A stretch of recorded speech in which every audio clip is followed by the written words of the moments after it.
ಸಾಯಿರಾಮ್. ಶುಭೋದಯ ನನ್ನ ಮಗುವೆ, ನಿನಗೆ ಬೇಕಾದುದನ್ನು ನೀಡುತ್ತೇನೆ. ನೀನು ಬಹಳ ಕಾಲದಿಂದ ಮಾಡುತ್ತಿರುವ ಶ್ರಮವೆಲ್ಲ ನಿನ್ನ ಸಂಪಾದನೆಯಾಗಿ ನಿನ್ನ ಬಳಿ ಬರುತ್ತಿದೆ.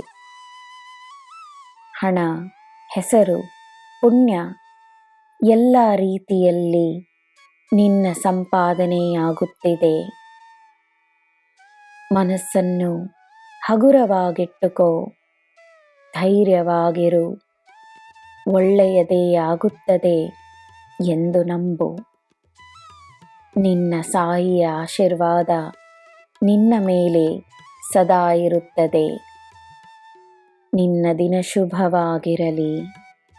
ಸರ್ವಂ ಸಾಯಿಮಯಂ. ಜೈ ಸಾಯಿರಾಮ್.